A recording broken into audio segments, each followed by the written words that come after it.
Hi everyone, welcome to our Texas Setup Weekend Social Innovation event, which is taking place of the weekend of the 1st to the 3rd of September.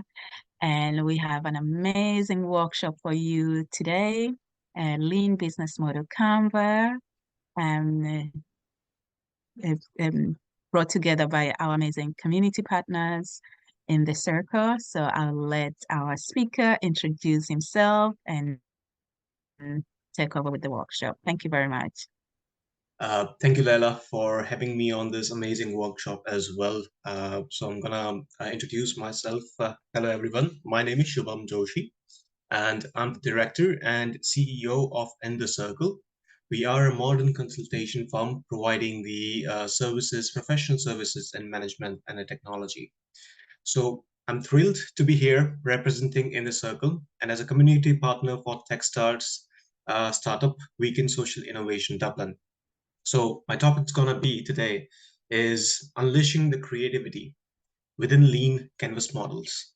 So in the next 20 minutes, we'll delve into the world of the lean canvas model, a powerful tool that can transform the way startups like yourself and entrepreneurs who want to be approaching the business ideas in a modern ways. So let's get started. But before we get started, I want to ask everybody is what is lean? Okay, so lean or lean management is a business approach for maximizing your customer value while using or minimizing your waste. Okay, so you don't want to make too much of waste. That's why you use a new modern ways like lean concepts for your business plans. Okay, so let's dive into what is lean canvas model. So the lean canvas model is a visual framework to design and help entrepreneurs like yourself and startups like yourself to map out your business ideas in a very clear and a precise manner. It's an alternative to the traditional business plans that we have been working across, focusing more on key aspects that drive business forwards today. Okay, so it's going to be really easy, really simple. Okay, it has a much of a strategic alignments, and like every other concepts, it has a main key elements as well. So let's dive into the key elements of the lean canvas model. Those are identifying the problems, first of all, that you want to solve. Okay. Uh, what is your solution for that problem? How are you going to target your customers? We call it as well as target market. What are your target markets? What propositions, what unique selling point you're going to be bringing towards the picture, and how you're going to outline your channels to reach your customers? How are you going to make a revenue stream? How are you going to structureize your cost? And how are you going to monitor your key matrix so that you see if you're making successes? So let's dive into that. So first thing first is you need to identify a problem, okay, that your product or a service is going to be solving. So you need to ask a question is what are your customer pain points? How can you address them? You can use a lean canvas to brainstorm that ideas. After you find a problem, you're gonna provide a clear and concise descriptions of your solution. So you're gonna put it as a solution statement. What specific product or service do you offer to address the identified problem? Emphasize it in distinctive and efficiency manner so that it's clear for every users or every stakeholders that you're going to be pitching. Let's move towards your ideal customers. Now, every product or services that you want to market will have a customer segments. So you need to ask yourself, who are your customers? What are their characteristics? What are their needs? What are their preferences? And when you have those answers, tailor your solutions to address that specific pain points so that you understand what your services are and what products is there in a market, which can be more useful for your users or your customer tails. When you have customer segments, you're going to have your unique value proposition. A unique value proposition is, in a very simple words, how you're going to stand out of the crowd. Explain the value to your solutions. What will bring it towards your customers? What benefits do they gain? How does your offering stands out from alternatives in the market? Okay. When you have your unique selling point, obviously going to go and determine the channels that you will be using to reach your target audiences. So how will you deliver your solutions to your customers? Consider it either online platforms, either through the partnerships that you want to create, or either you want to go for a direct sales. So you need to find out those channels, that how you're going to be reaching your customers. So you know your channels, you need to also ask that how you're going to generate the revenue. So you need to outline how your business will generate the income. What are the primary sources of the revenue? Will you charge subscription models? Is it going to be one-time payments, or you're going to be offering premium models, or you're going to be working on a consultation or an advisory fees? So you need to outline them so that you understand what are your revenues. Because when you know your revenues, you also have to align your cost structure. So you need to identify the costs which are going to be associated with running your businesses. What are the expenses? If you are creating a product, what are the product costs? What are going to be the development cost? How are you going to be what where you're going to be hosting it? Is it how much it's going to be charged? So you also have to see your marketing, your operations. Okay, so you need to ensure your revenue covers the costs. When you cover the costs, when you have your revenue streams, you also want to monitor your success. So when tracking metrics for these elements, some important ones to consider including customer acquisition costs, your customer lifetime values, your conversion rates, your churn rates, revenue growth, and return on investments. By monitoring these metrics, startups can gain valuable insights into the effectiveness of your business strategies and make a data-driven decisions to optimize your operations. Now, what are the benefits? Those are the key elements that we spoke about. Now, every concepts have the benefits as well. Now, the lean canvas model offers several benefits. That's including the ability to quickly test and validate your business ideas. You can pivot your business ideas when you find that you need to change the path that you have taken across on a real-time basis, and communicate your vision. Okay, you need to communicate your visions effectively to your potential stakeholders and generate that feedback, because if you are getting the feedbacks, you're going to be able to make the changes. Okay, so there's going to be certain case studies that we'll be going through so that you understand that what startups or which startups which are there before, who started in this industry and now one of the biggest names in the market and are generating the biggest revenues in the industries of their specifics. So let's dive towards that. So let's take a look at a case studies that illustrates how a startup used the lean canvas model to refine their business strategies. They pivot it when it was necessary and ultimately achieve in their markets.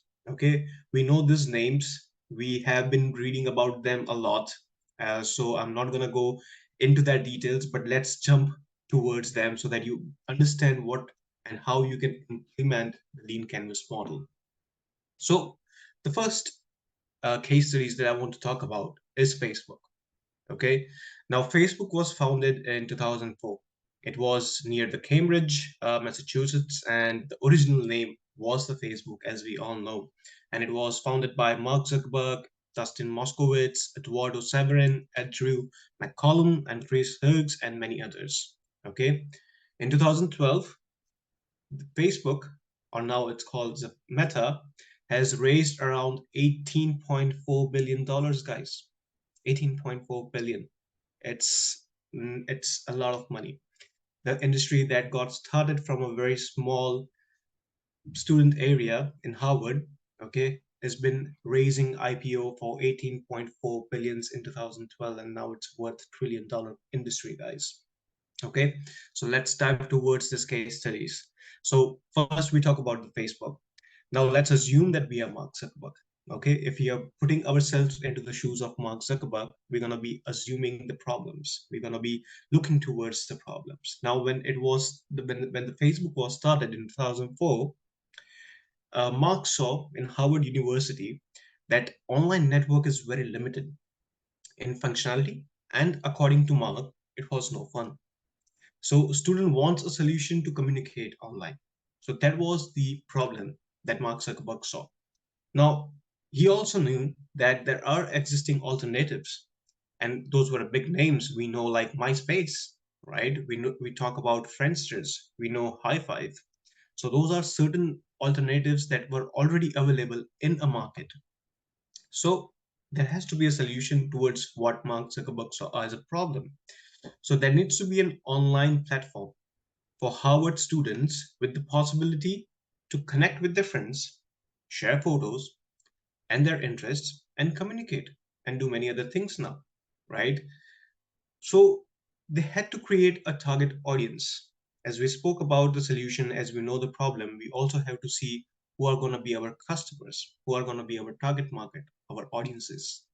Now, as it was started in Harvard University, by default, Mark Zuckerberg thought, or we thought, that college students of our Harvard University requires a digital social connection. So our target is going to be a Harvard University students.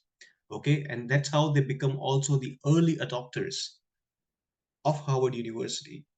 Okay, so the students who were already a part of a university in the campus, Mark Zuckerberg started sending them invitation links, and they adopted the first Facebook as the user, then rest of the MySpace or Friendsters or a Hi-Fi. Okay, now they also have to create the value, a value proposition, how they're going to be standing out, right? So what they did is they connected and interacted with friend and Harvard student online. Okay, so they what it means then, it's going to be connected and interacting for the friends of Harvard University only. Okay, it's not going to be connecting to other colleges. Maybe in a later stage the value proposition got increased. So you have to understand is lean canvas is going to be always updating because you're going to be taking the feedbacks. Okay, so your value proposition at that time in 2004 was for Mark Zuckerberg is to connect and interact with friends of Harvard universities online. Okay, than other colleges. So the high level concept which are already available in the market was Friendsters for the college students. That was very normal and a general for every college students, but Facebook was very specific for Harvard University. Now there has to be an unfair advantages, okay, for the Facebook. Now it's a user to user interactions. Okay, it also sees friends activities that are inviting other friends to use the networks. Invention of new website industry it was. Okay, now it was at that time the network, we also social networking resided. So in 2004 it was a social networking site that was developed as a new industry with the social features. Okay, now those unfair advantages also has to be passed down as a channels, so they need to be outlined. They used as a reference. Now we use as a Mark Zuckerberg, we're going to be a Mark Zuckerberg as we assumed.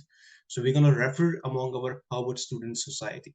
Okay, so it's going to spread the word and it's going to be word to mouth reference. So first, whole Harvard University student campus is using our platforms, either through our reference or either through the other online registrations. Now it's going to pass towards a different colleges so that they can refer towards and move towards a different colleges and the universities, and that's how it went into a bigger picture. Okay, so how they were making the money, because every businesses need to make money, because if we are generating money, we know that we are going to be aligned with our cost structures as well. So how are we going to generate the revenue? So the first thing what Facebook did was to get an investors. They got a stakeholders inside and they got their first investments done. The other revenue model that they had was advertising targeting. They were using user interests and demographics to create an ad so that the users can be targeted by investing through the advertisements and they can make another revenue models. So those were the two revenue streams that we talked about. Okay. Now they also have a cost to maintain, because every revenues or every company who's going to be run, like Facebook was run at Harvard University, they had their cost structures. How they're going to be maintaining the servers? So they have to pay for the server costings or hostings. They also have to create a development work, right? So they also have to pay for the development. They also had an operational costs like payrolls. They have to pay people, right? So those are a certain cost that we talk about. Now, after having all those revenue structures, cost structures, your advantages, your channels of customer or consumer or segments, right? You also want to monitor your successes. So what are the metrics that you're going to be keeping? So Facebook kept a matrix like who are their active users, how are they engaging, and how many ad click through rates that they are getting. So those are the certain uh, I would say matrix that you can monitor. So in your business or in your startups, that's going to be a different objectives that you want to keep it across and monitor them as your success. Okay. So that's Facebook we are talking about. Now we have to see another case study as well, so that you have a better understanding of how you can implement lean canvas model into your own business or into your own startups. Now let's talk about Google. Google, it's one of the biggest search engine optimization internet company now, right? So it was founded in 1919 in Menlo Park, California. Original name was Google. So it's Googol. And it was founded by Larry Page and Sergey Brin. And it raised the IPO of 1.7 billion in 2004. And now it's a $1 trillion company again, guys. Okay. So what were their problems? So if you have to again assume yourself as Larry Page and Sergey Brin, and you need to find the problems. So what were the problems that they saw? So the problems they were seeing was inefficient search engine results of existing search engines, cluttered online interfaces, hard to find what they were searching. Okay, so those were the problems that they already had. And what were the existing alternatives in the market? We all know about old Alta Vista. If you guys don't know, then you must know Yahoo, right? Because Yahoo is also a new search engine optimization, but it was a very big competitor for Google in 1998. And there was another one was Excite. So these were the alternative existing solutions that were already available and Google's competition. Now, what were the solutions for them as a Google person? Okay, so you have to be an efficient and user-friendly search engine with a simple design, okay, that would allow their users to search and find a relevant content.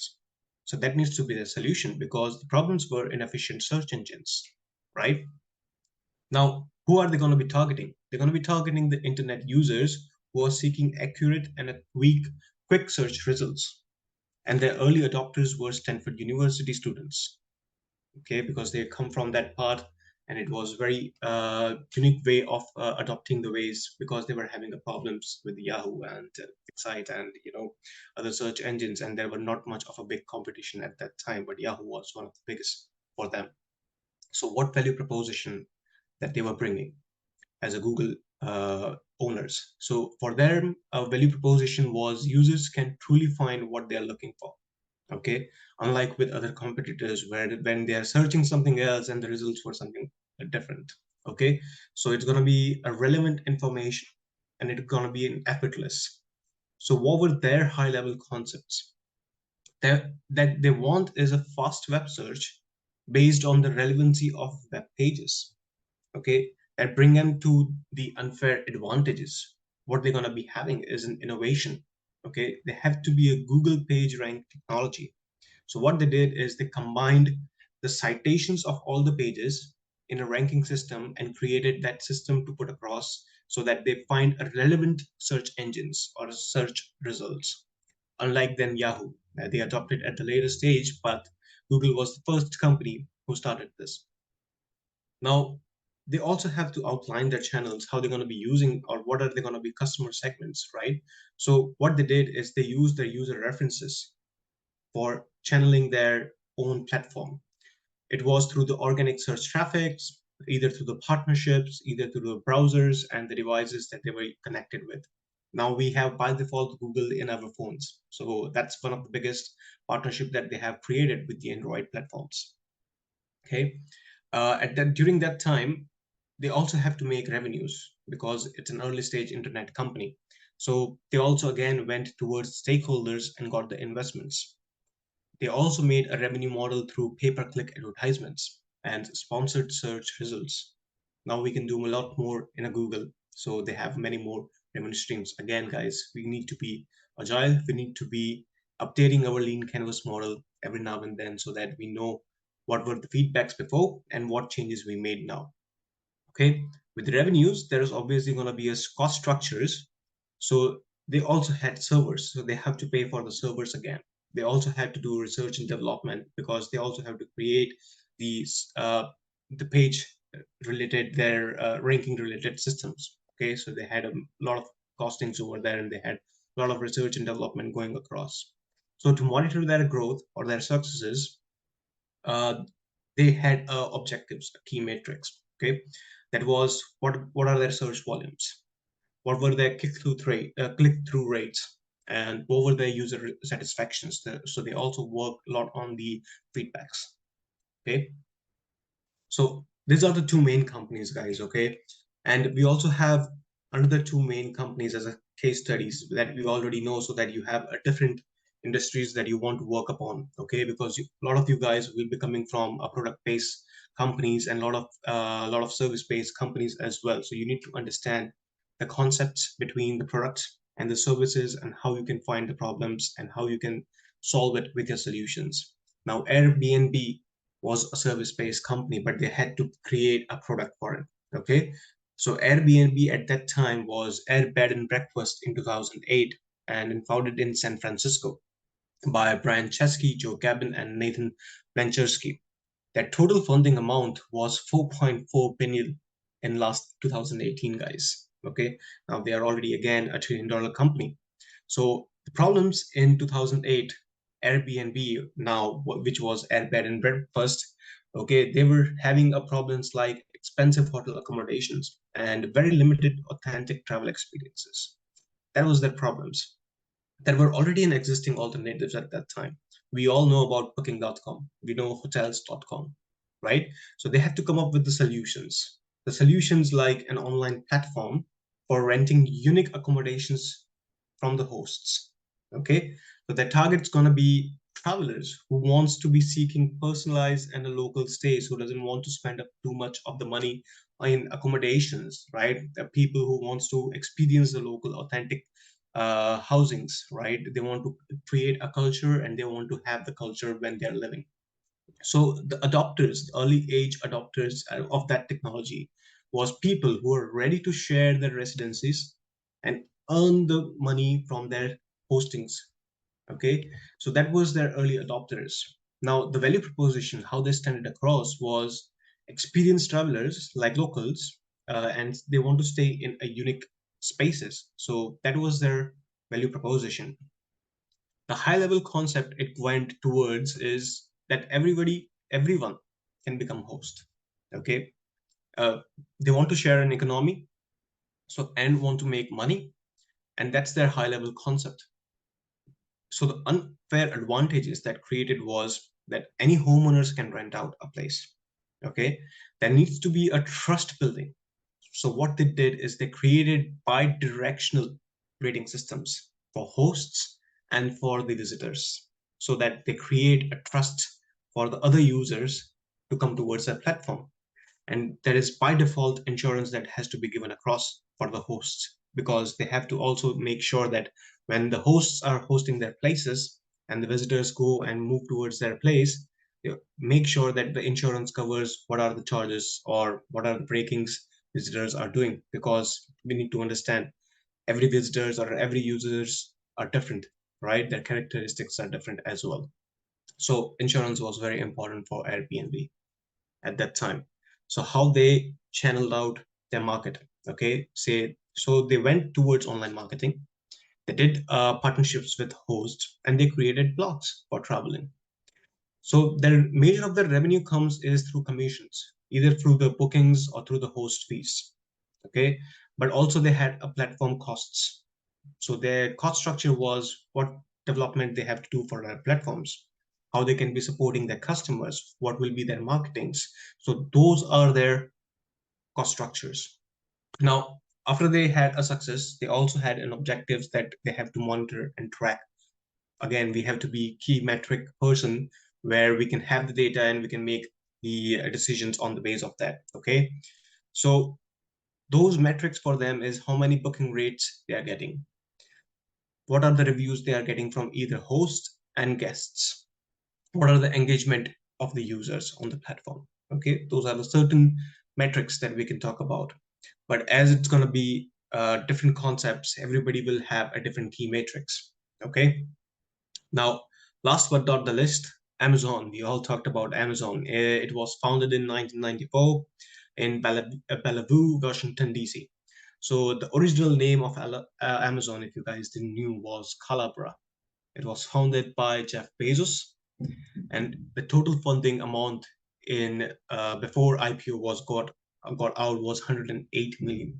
Okay, that was 8 million of funding before IPO.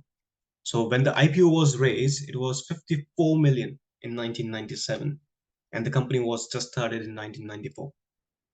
So Calabra, or now Amazon, what Jeff Bezos saw the problem was at that time, it was not the Amazon that we are thinking about that every products are going to be sold across, right? Calibra was very focused for book selling. So at that time, the problem for them was limited online shopping options and inconvenience and slow shipping for the books. Okay, so it was a bookseller's platform for the Amazon. The existing alternatives for them at that during 1994 was Interlog. Now it's Alibreeze and Alibaba now. Local booksellers, Barnes and Nobles. Okay, now those were the problems. Now every problem has to be a solution. So Jeff Bezos found a solution for the problems that he has was an online bookstore with millions of titles. The target audience could be book readers, right? Because when they are selling the books in 1994, you didn't have too much of a competition. There was no platform for the online book sellings. Now, obviously, their target's going to be the readers who are going to be looking for the books. So the early adopters in that time, it's going to be the customers for them who are searching for rare and special books. Internet users as well for who are looking for selling the books. So that's the model he has. Okay, people who wants to buy and people who wants to sell.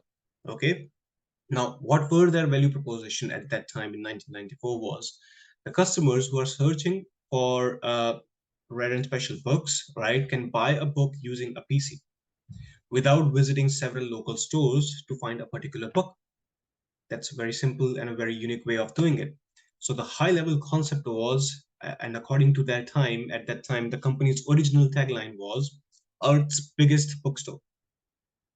Now, the unfair advantages, guys, okay, it's low priced for the employees, for the booksellers who are selling online.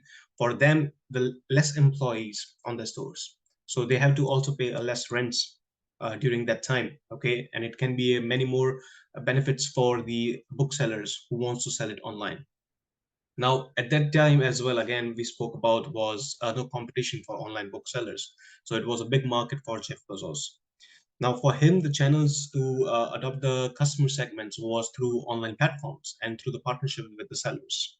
Okay, so his revenues were completely direct sales, guys. The direct sales are more complicated than the marketing concepts or pay per clicks, right? Direct sales needs to be gone out and make up partnerships with the booksellers so that they can sell it online and the purchasers who can buy it. Okay, so for that, there has to be a cost structure. If there is a revenue of a direct sales, then the cost structure is also going to be bigger because at that time they also have to have a warehousing, the logistics, and the technology. Obviously, they have to put the money for their hostings, put the money for the development, right? So what would be the success metrics for them? That's going to be a sales volume. That's going to be a customer reviews. That's going to be shopping cart abandonment rates, the churn rates, etc. Right? So now you guys have a full idea of how the lean canvas model structurized with it by using the different companies as we go for the case studies. Okay, now let's take towards the step. and create our own lean canvas model. So to create your own lean canvas model, okay, follow very simple steps. You always start with the problem that you want to solve. Then move on to your solutions. Define your target customer segments. Craft a unique value propositions that how you're going to be standing out. Outline the channels that you're to, so that you can reach to your customers. Okay. Identify your revenue streams. Consider your cost structures, and finally determine the key metrics that will measure your success. And when you are done with this, you will have your lean canvas model looking like this. So with the problems, you'll have the three frustrations people are facing or the clientele are facing. So you're going to define them. Okay. You're going to be finding the existing alternatives. If the problems are there, there should be an existing alternatives. If not, then you definitely guys are creating a new industry. Okay. Then you are one out of that 10%. The solutions you need to find, because if there are problems, you also want to solve those solutions. So you're going to be providing the solutions for each identified problems that you find. Okay. You're also going to see your customer segments, that who will be your target markets. Create at least 3 to 4 personas representing potential customers.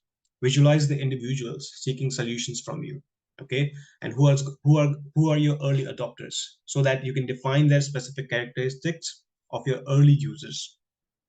Highlight who is most likely to embrace the solutions. Okay. Then create a unique value proposition, or a unique selling point. How you're going to be sending out. Craft a clear, compelling one-liner messages like a taglines. Showcase that what sets your product or services apart. And what are the high-level concepts? Describe how your product or services fits into the bigger picture. Explain its role in the industry or market, and what will be their unfair advantages. So you need to also identify what gives you a competitive edges. Okay.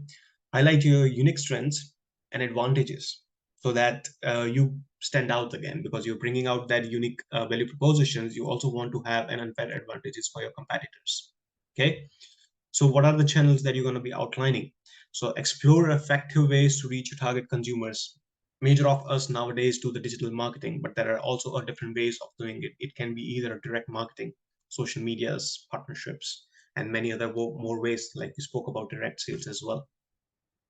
Now you also want to make money, guys. So you also definitely want to create and define your income sources in a revenue streams. What are your pricing models? Include your sales, your subscription fees, and any other revenue channels that you're going to be making money from. When you're creating a revenue streams, also consider again, guys, your cost. List fixed and a variable cost for launching your product or services in a very minimum ways. Include all your expenses from setup to marketing and your consumer deliveries. Okay. Now, when you are all done with your problems, your existing alternatives towards that problem, solutions, your customer segments, who are your early adopters, how you're going to be proposing your unique values, what are their high level concepts, what unfair advantages you bring towards your competitors, what would be your channels, what would be your revenue streams, what would be your cost structures, but you also want to monitor all of them into your success metrics, which is going to be your key objectives. So you need to measurable indicators, okay, to assess your success. Highlight those metrics that reflects growth and your user engagements. And when you are done with all of this, you're going to have your business plan ready, guys. Now, this is a modern way of looking towards a business plan. Okay. This business plan is going to be updating when you are moving and growing your businesses and scaling up. Okay. So keep this updating. Now, after you have all this done, I'm going to give you very simple and very effective tips. Okay. So creating a compelling lean canvas requires focus and strategic thinking. So remember to keep it simple, prioritize your assumptions, test and iterate every now and always be open to your feedbacks from either your mentors, your advisors, and your potential customers. Okay. Now, as we wrap up, Remember, the Lean Canvas model is a dynamic tool that empowers startups to visualize, validate, and refine their business ideas. I want to thank each one of you for joining today's session. If you're excited about exploring the Lean Canvas further or need guidance, don't hesitate to reach out to In the Circle. Together, we can turn your startup dreams into reality, guys. Thank you so much. Have a great day ahead.